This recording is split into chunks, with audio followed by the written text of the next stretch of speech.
We will always defend truth. We will always defend America, and we will always defend our friends against the slander of bad actors who serve someone else's agenda. That includes Tucker Carlson, who remains, and as I have said before, always will be a close friend of the Heritage Foundation. The venomous coalition attacking him are sowing division. Their attempt to cancel him will fail. Most importantly, the American people expect us to be focusing on our political adversaries on the left, not attacking our friends on the right. I disagree with, and even abhor, things that Nick Fuentes says. But canceling him is not the answer either. When we disagree with a person's thoughts and opinions, we challenge those ideas in debate. And we have seen success in this approach as we continue to dismantle the vile ideas of the left. Vile ideas of the left. Ladies and gentlemen, as my friend Vice President Vance said last night. A way to kick off Friday's show on Halloween with this clip, whose significance we will soon tell. It's part of a super exciting, the first ever episode like this that we're doing today. Frost, you want to talk a little bit about what we're going to be doing today? Okay, so what you just heard was the president of the Heritage Foundation. There is, just this week, really, a war has kicked off in the Republican Party. We are going to dig into this. It has put J.D. Vance in a very tight spot, so we're going to get to that first. Then after that, we're going through, and for the first time of what we expect to do often in the coming years, we are ranking presidential candidates for 2028 based on who we think is most likely to end up our next president. So cannot wait to get to that. But first, let's talk about this MAGA civil war. So if you don't know, a guy named Nick Fuentes, who's an open white nationalist, came onto the scene in 2017 as a BU student when he went down to the Unite the Right rally in Charlottesville. He recently appeared on Tucker Carlson. Now, that might not seem like a huge headline or sign of a war, but the reason that's significant is, A, Tucker Carlson has the second biggest podcast on planet Earth right now, according to Spotify's ranking, and B, Nick Fuentes is the farthest right sort of figure in the mainstream conservative movement today. If you were to think of who are the most influential voices in conservative world, Nick Fuentes is far right. Now, you probably hear that term a lot. Maybe some of our more conservative listeners hear that term and go, far right. We've heard this before about people who aren't far right. We heard them compare Mitt Romney, a milquetoast, Bain Capital, former governor of Massachusetts businessman, to some dictator. Here's a clip of Nick Fuentes talking to give you a sense of who we're dealing with here and why, again, this clip is significant. So, yeah, let's start with this one right here. This is a good one. An occult element at the high levels of society, and specifically among the Jews. So many of the people that are perpetrating the lies and the destruction on the country, they are evildoers. They are people that worship false gods. They are people that practice magic or rituals or whatever. And more than anything, those people need to be, when we take power, they need to be given the death penalty. Straight up. And I'm far more concerned about that than I am about even non-white people or mass migration. These people that are communing with demons and engaging in this sort of witchcraft and stuff, and these people that are suppressing the name Christ and suppressing Christianity, they must be absolutely annihilated when we take power. This is God's country. This is Jesus' country. This is not the domain of atheists or devil worshippers or perfidious Jews. This is Christ's country.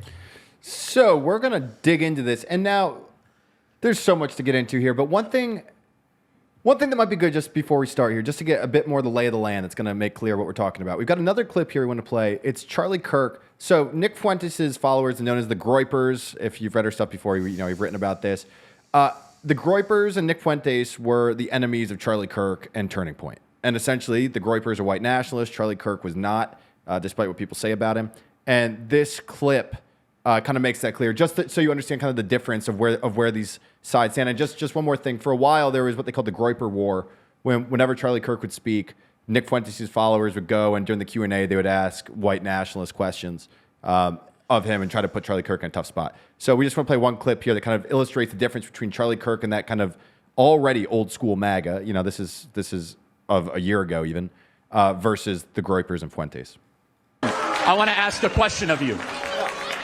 What does it mean to be an American? Is it Just for anyone who can't hear or who can't see, this is a Groyper asking Charlie Kirk a question and Charlie Kirk going back and forth with him. an idea or a history, a shared history, or is it a skin color? Well, I mean, you could go back to the original founding fathers, the Immigration Act of, I believe it was. What does it mean to be an American? Is it a skin color or something else? That's Kirk. So there's the current idea of what it means according to, the Hart-Celler Immigration Act and, all this bullshit that you guys spew. But if you go back to the original founding fathers, they intended this to be a European nation for white men of good stock and character. Yeah. So, can you show me? Let me answer the question. Can you show me where in the United States Constitution it says that? It wasn't in the Constitution. It wasn't in the Constitution because they didn't believe it. The founding. You, sir, they did not put it in the United States Constitution. Let me answer another question. Let me ask you another question since you support. Allow him to have the mic. Let me ask you another question, Founding sir. fathers wrote many what other does the documents phrase, other than the United States Constitution, and they made it explicitly clear. That what does the phrase "e pluribus unum" mean? What does the phrase "e pluribus unum" mean? Why is that relevant? Because it was on every founding document and presidential seal from our founding, which means out of many, one. You, sir, and your ideology is not conservative. It is right-wing, identitarian. It has no place in the conservative movement, my friend. Get out of line. Get out of line. I think one other reason this is super significant is that on the Tucker episode with Nick Fuentes, they were sort of commemorating Charlie Kirk and have been recently publicly and even though it's abundantly clear, I mean, Nick Fuentes directly called Turning Point USA. He said he wants to destroy it. He hates it. He said, a whole dossier of quotes against Charlie Kirk. And, and then Charlie Kirk has called Nick Fuentes vermin, and he's totally denounced his movement. So to see Tucker and Nick Fuentes sort of unite, and what was a very, very, very friendly interview, was sort of jarring, I think, to a lot of people who are more moderate conservatives and go, Nick Fuentes, by the way, on this Tucker interview said, I admire Stalin. And then previously he's praised Hitler. In one quote, he said Hitler wasn't that bad. In another way, he's like, he's effing awesome. Just a number of lines directly praising both I Hitler love Hitler was another I love one. Hitler. So again, we quote him because labels have been so misused by so many in media. But the reality of Nick Fuentes, and now some say he's a provocateur, he's an agitator, he's a shock jock, all this. I mean, he says a lot of these views at pretty in room temperature context, like Tucker's studio. So all that's to say, it was sort of a moment where a lot of people go, okay, we get the idea of free speech and having a range of ideas, but does it mean you have to have a cordial conversation in which you don't challenge someone who has such outrageous views? And Tucker didn't challenge him at all. I mean, if you watch the interview, it was super friendly. It was certainly a far cry from his interview with Ted Cruz. I'll tell you that much. Ted Cruz got on to defend AIPAC. And, I mean, Tucker Carlson was essentially treating Ted Cruz like a mortal enemy. And then Nick Fuentes, a guy who said he likes Stalin and Hitler and believes Jews should leave the country and that Jews should be murdered, he was friendly with him. I mean, there's a lot there, just in that. So rather than just, we're not just going to focus on the podcast gossip here. We're going to get into the real significance of this because it's amazing how quickly this conversation this week translated into the big picture in DC and in politics across the country. So for anyone who thinks this stuff doesn't matter, it does. And what you heard at the beginning of this episode was the president of the Heritage Institute or the Heritage Foundation, which is the most influential think tank in DC right now. It's always been an influential conservative think tank, but they crafted Project 2025. They, of all the conservative institutions in DC, that's the think tank that went all in on Trump, and now they have a huge amount of power. A lot of Heritage people are really high up in the administration. Their Project 2025 is essentially, despite what people say, it's being enacted, and we don't say that, we're not rendering judgment on it. It's just true. If you look at the policies that Trump has enacted, many have come directly from there. But what's happening here is Project 2020 or the Heritage Foundation essentially said this week that we are not going to condemn Tucker. We're not going to condemn Nick Fuentes. In fact, we stand with them against the left. But there's an irony in this, which is one that you pointed out many times to you, which is when they say, we are not in the business of disagreeing with conservatives. We're in the business of attacking the left. Yeah. That is the opposite of what Tucker's been doing. I would say Fuentes and Tucker spend the bulk of their sort of pie chart, all their podcast episodes and streams, etc. They spend the bulk of that going after conservative figures. Or you could argue maybe whether it's 80% or 60% of it. The point is they spend a huge chunk. What's evidence of that? Well, you can scroll through Tucker's episode feed, and what you'll see is that he's often criticizing either both parties in D.C. or specifically Republicans. So like George Santos, he talks about all the rampant affairs, all the corruption. Marjorie Taylor Greene has been a return guest for him, and she's now spends the majority of it. She's going to be on The View next week, Marjorie Taylor Greene, because she's criticizing the Republicans so much, especially any of the Republicans who support Israel. She's kind of turned on Trump. And then, you look at the most antagonistic interviews he's had on his show, and one was with Sam Altman, the founder of OpenAI. But I would argue more antagonistic one was with Ted Cruz. Whereas when he was with the leader of Qatar, when he was with Nick Fuentes, when he was with Daryl Cooper. Vladimir Putin, the head of Iran. The much friendlier interviews. And if you think about in the most recent episode, and we've been saying this for a while or suspecting it, he said he hates Christian Zionists more than anyone else. Well, Charlie Kirk, by the way, is a Christian Zionist. So there's kind of this weird dynamic of he memorializes Kirk and then is now sort of in some ways, trampling on his grave or at least his legacy. I've got a question for you guys on that point too. Yeah. So we spent a lot of time in the early days of Roca going after partisan media, right? And that like the right, would never say anything bad about the right. The left will never say anything bad about the left. And now, we're talking a lot about like Tucker and others on the right going after almost exclusively people on the right.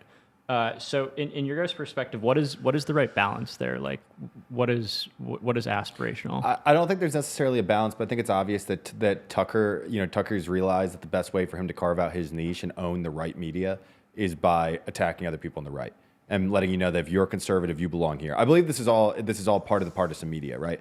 The further right you go, the more you attack other people on the right, and if you win the argument, or if you at least win it in the eyes of the public, or whatever's going on right here, then you end up the dominant voice. So, I mean, Tucker right now is the dominant voice on the right in right media. Maybe him, Steve Bannon to a lesser extent, I would say a couple others, but I'd say Tucker and Fuentes, and they've done this by just consistently attacking the right. Once you win, maybe then at that point you go back to attacking the left. But I don't think if you think about just like us, right? When we come in here, we're not thinking about the big picture, right? We're thinking about every day what's an interesting topic to talk about, what do we think the audience will want to hear us talk about, and so on. And I think Tucker, every day he's deciding, what does my audience want to hear? What does my audience want to hear? I'm going to hit the right. I'm going to hit the right. I'm going to hit the right. I'm going to hit the right. With no concern to like a bigger picture. The thing is, we've got a couple thousand listeners. He's got, tens of millions. But I don't know. What do you think, too? I would say a couple things. I totally think that's a fair point about, it's healthy, I think, if you're a conservative commentator or a liberal commentator to hit in your own, ideological sphere, as opposed to just playing team sports where it's only ever go after the left, only ever go after the left. I would say a couple things. One is the reason why I think I at least raised that Tucker point about him going after conservative figures is it contradicts what the Heritage Foundation president said, where he said we should be only going after the left. We're not going to tolerate anyone trying to sow discord on our side. And I'm like, sow discord on our side? That's Tucker's full-time job. So I would say that's part of it. I think the other thing is, because you're right, I think there should be a balance, but I think the other piece with Tucker that's, in my opinion, sort of the sign of a grifter is that he's rarely ever constructive. He's only ever deconstructing things. He's deconstructing our history. He's saying that everything we know about the past and was sort of blurred by the deep state. He believes that the deep state has been running D.C., that it killed JFK, that it's caused all these forever wars, that it's focused on destabilizing regimes worldwide. He's sort of undercut our ideas about America's positive presence in the world, arguing and certainly dwelling on all the ills of America's foreign policy. And just generally speaking, when you look at how Tucker talks about history in the country today, it's rarely in a positive light. He questions basic narratives around World War II. His favorite historian questions if, Hitler was even the chief villain. And the irony of that is Fuentes throws him an alley-oop because Tucker's argument is we should have gone more after the Russians and the Bolshevik movement. And Stalin, Fuentes just praises Stalin. So it's like, whose side do you want here? To your point though, I mean, what's interesting is, I think what you just said, like, I think this can be the positive, if you want to look at like the positive impact of Tucker. I mean, the fact is, like, now we do have a lot more, say, like the JFK assassination. Yeah. Right?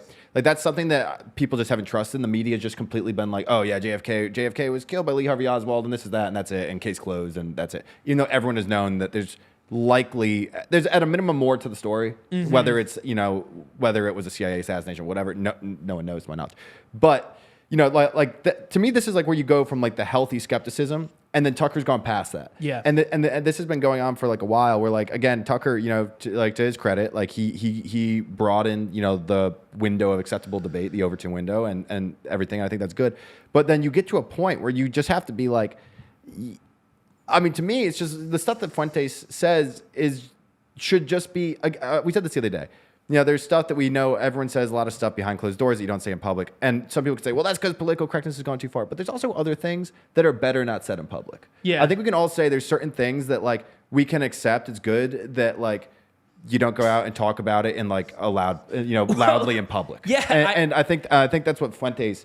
I mean, I agree with that. I also don't think a lot of people are or should be saying I like Hitler behind closed doors. I know you're not saying that. Yeah. But like, I also, just to clarify, I think it's not just that he's saying this out loud. He's saying crazy stuff out loud. Just to be clear, my point on that is that, it's been good to dismantle political correctness, right? Yes. Yet there is a certain level of it that we need as a society. There should always be certain things that people say behind closed doors that they don't say in public. That's the way society has to work, because people have thoughts that they're not acceptable to a large majority of the population. And like the fact that we've completely forgotten that, like, we've gone so far against this idea of like cancel culture, right?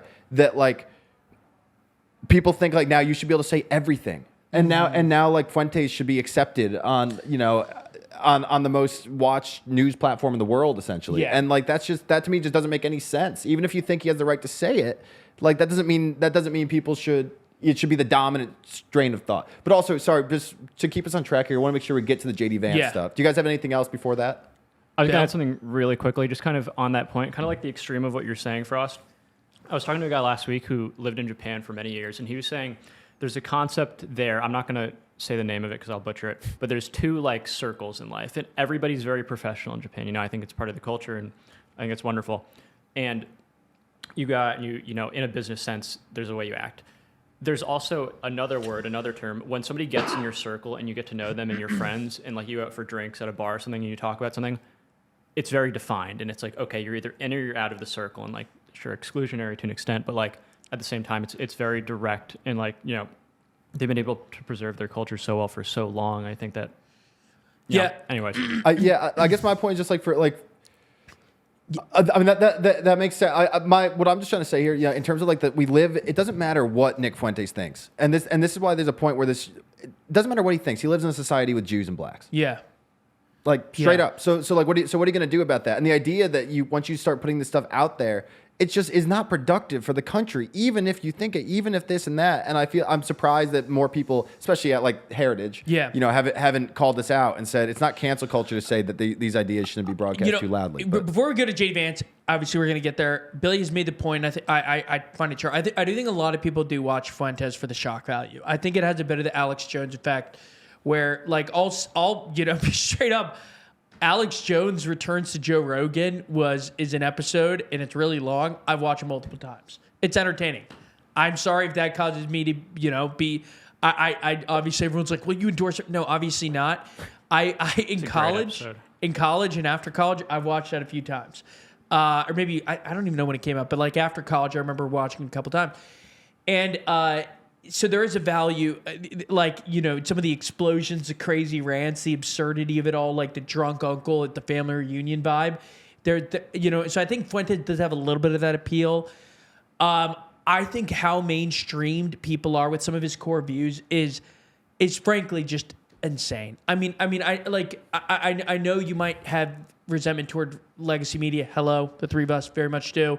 I think you might have resentment toward a lot of the historically pro-Israel discourse in the media and in as the establishment. What he says about Jewish people, think about it for a second. I mean, it's awful. Like, imagine being Jewish and now seeing that, like, Tucker has him on, gives the biggest softball interview in history, and now the president of the Heritage Foundation says, like, the vile people are those who supported another nation's interest and are criticizing Tucker, as if he's immune to criticism, even though, again, he's sowing as much discord as anyone. So that's my personal view. Now Tucker gets in the mix here because, A, he's close to Kevin Roberts. B, Tucker's Kevin son, Roberts, the president of Heritage. Kevin Roberts, the president of Heritage. B, Tucker's son works for J.D. Vance. C, Tucker and J.D. Vance remain close. And D, I think Tucker is keenly aware of where the right is going, especially the young right. Like, the young right has moved hard against Israel. They're very wary of Jewish control in the government and media, I should say alleged, because I think a lot of this is based on, sensationalized conspiracy type thinking and facts and sort of whatever, bogeymen. He knows that. He knows it's going. So he recently did a clip, maybe we can play right now, where everyone's taking turns on the Charlie Kirk tour. And recently they actually had a Nick Fuentes Groyper ask him a question here. So let's see what it is. This one, right? Yeah. Ethnic cleansing in Gaza. Ethnic cleansing in Gaza. I'm just confused why this idea has come around, considering the fact that not only does their religion not agree with ours, but also openly supports the prosecution of ours. Yeah, so Speaking about Jews. Let's say a few things about this. First of all, when the President of the United States says America first, that means that he pursues the interests of Americans first. That is our entire foreign policy. Now, that doesn't mean that you're not going to have alliances, that you're not going to work with other countries from time to time, and that is what the president believes, is that Israel, sometimes they have similar interests to the United States. Man, that guy and we're looks gonna like work a with Groyper. them. In that case, sometimes they don't have It was a similar interests Groyper to for the United Halloween. States. In this example, the most recent Gaza peace plan that all of us have been working on very hard for the past few weeks, the president of the United States could only get that peace deal done by actually being willing to apply leverage to the state of Israel.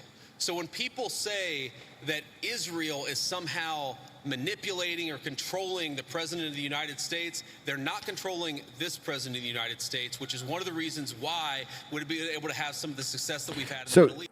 I mean, one thing that's just noteworthy here is the fact that he stood up there, he just asked the vice president about, he just stated his fact that their religion, right, doesn't work with ours and they are persecuting Christians. He said prosecuting. I think he meant persecuting Christians. And Vance didn't even reject it, right? And this gets back to the point that Nick Fuentes and the Groypers have told J.D. Vance that if he does not come out as being ardently pro-Israel, they will make sure he does not become the next president. And so this is the situation right now, where J.D. Vance obviously is the front runner to be the next to be the president, and it's shaping up within the Republican Party. Now you're having a split between those who are essentially, some of this is forecasting, but what seems to be happening is you have the Republican Party splitting between the hard right MAGA, the Marjorie Taylor Greene, essentially the anti-Israel MAGA, and then the neutral or pro-Israel MAGA. Kind of that's Ted Cruz being the latter, the more pro-Israel, catering to like the evangelical type. And then you have this, this Fuentes thing. But one thing we should pull up, Billy, do you have the clip of Fuentes issuing the warning to J.D. Vance? I sent it over this morning. I don't know if you had the tab open. Yeah, it's very interesting to see where JD is going to come in all this because, again, he gets this discourse pretty well, I think. He's super online, too. Super online. He frequently appears on sort of those podcasts. So, like, he my guess is he's seen this clip from Fuentes. By the way, whom he previously disowned in August 2024. He was on, I think, Face the Nation on CBS. She confronts him. Yeah. The interviewer goes, basically, do you really support a big tent that has Nick Fuentes in it? And says absolutely not. Fuentes has also gone after his wife. So JD's going to be his vice president in a few years? Yeah. But anyway, so here is Nick Fuentes' stark warning to Mr. Vance. And I'm telling you this right now, and you need to be with me on this. You need to raise your right hand right now. If J.D. Vance condemns the Groypers, if J.D. Vance signals to the Israel First lobby that he is condemning the America First movement, then we will not vote for him, we will not support him, and as a matter of fact, we will show up in Iowa, and then New Hampshire, and then Nevada, and South Carolina to make sure that he never gets the nomination. Wait, could you scroll down? I want to see the top tweet. Wait, here we go. Wait, can you click on these? Because someone's saying basically, I'm trying to get GOP voters to withhold their vote from Trump. Watch me. Heading out Michigan next week. I can't believe I'm relieved that. Okay. So he basically, because he did come out against Trump and then he kind of went back on his side this last election. But he's obviously more influential now. So yeah, Frost, he just straight up says, JD Vance, if you're going to come after us, I'm mobilizing the Groypers. They're going to leave the bedrooms and they're going to come after. And if you just think about what he's doing, I mean, he's saying you're either America first, or Israel first. He's creating a binary that's trying to split the movement. And he thinks more people right now. He thinks the anti-Israel sentiment is so intense right now. I personally think that the Israel stuff is going to die down soon, unless the war, God forbid, starts up again. I think the stuff will fade away. So I do think the relevance of this is not as great as it might seem right now. But I do think it's obvious, in terms of where this stuff is headed. If this issue if the Israel issue stays as relevant as it is, and Fuentes is able to keep capitalizing this and riding this wave, JD Vance is really gonna be in a tough situation. Yeah, I think it's going to be extremely difficult. I think the young Republican voters are so vehemently anti-Israel that's supported by polling. I think we have a pretty good pulse on that demographic. So he's going to have to figure out how to deal with issues like AIPAC. And I think the key thing is, I think a lot of people go, well, yeah, we should be America first over Israel first. His definition of Israel first, though, is any sort of olive branch to Jewish voters in the country. It could even be saying Israel's an ally of ours in the Middle East. So I think, whereas like if you say Qatar's an ally of ours in the Middle East, I doubt you'd get a Qatar first accusation. Well, I mean, one thing that to me just strikes me as totally disingenuous about this, it's obvious that he's the one who's drawing attention to Israel. Yeah. He's the one, like, he's chosen, if we're going to have one issue that defines the next election, Fuentes wants it to be Israel. That does not help the average American. No. I mean, the amount of money that's going to Israel is not in the grand scheme of things, it's not. I think it's $11 if we cut funding to Israel. $11 per person? Yeah. So, look, this isn't to defend it, but this is to say there's so many more pressing issues. This gets back to what we were saying the other day, AI. Yeah. AI, the job displacement from AI, the situation with the economy, even immigration. There are all these issues that are so much more important to like the party en masse, but that doesn't suit him because this is the hill that he can die on. Well, to do the devil's advocate, which we all love, I think the point that he would make to that is that the argument is like there's too much Jewish power, too much Jewish control of things. So like, take for instance, like culturally, one example would be like, they're pushing like the trans agenda, which I think a lot of people, that resonates with people. And when I say they, I mean like Jewish media executives is, I think that's the argument that that's would be what made. Fuentes says. Yeah, I would assume so. Well, I mean, just off the bat, the idea that to say that any one class of person is pushing this shit is just ridiculous. I mean, this is what the left. This is what the left has done for years, right? The left has said it's white men who are responsible. The idea that the right is going to go back with their own type of identity politics, which is exactly what Nick Fuentes calls for. I mean, he says this. Billy. I mean, and I also think Fuentes would point out that like AIPAC is a huge force in DC, and it is. It spends an enormous amount of money. It's not a huge lobbyist. Everyone always calls them like their lobbying spend is not that high. They spent a ton on elections the last cycle. I think that to your point, Frost, like that identity politics to me is silly because I think of media founders and yeah, sure, okay, there are a lot of Jewish executives at Hollywood studios who kind of push a left-wing agenda, and then you think of other super influential Jewish media founders, ranging from Ben Shapiro at Daily Wire. Like, think of the cultural force that is. I mean, it's utterly huge. Think of Dennis Prager at PragerU. I can't think of two people who've been more consistently against the woke agenda over the last 12 years than those two. It would be a short list. Think about Finkelstein at The Hill. You know, you go down the list, like it's a lot of, so it is kind of a thing of, now you could say that, you know, maybe there's disproportionate influence. I think that people think Israel just totally overplayed its hand, was too brutal in Gaza, had a terrible marketing machine, and many people in our generation believe it was a genocide or close to it, you know. And so that kind of hurt the lobby of, you know, of I'd say, I guess one thing I would say is, and I think Giannis Pappas, the comedian who follows Roca, hit this on the head.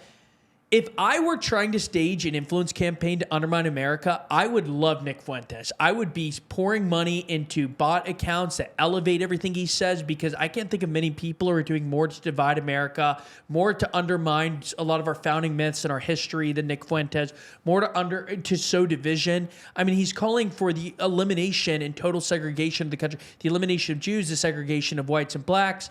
And he's basically calling, and by the way, it's a discouraging message to men. I think a lot of people on the right have always called out victimhood culture. Then he goes on Tucker. Tucker goes, why aren't your generation getting married?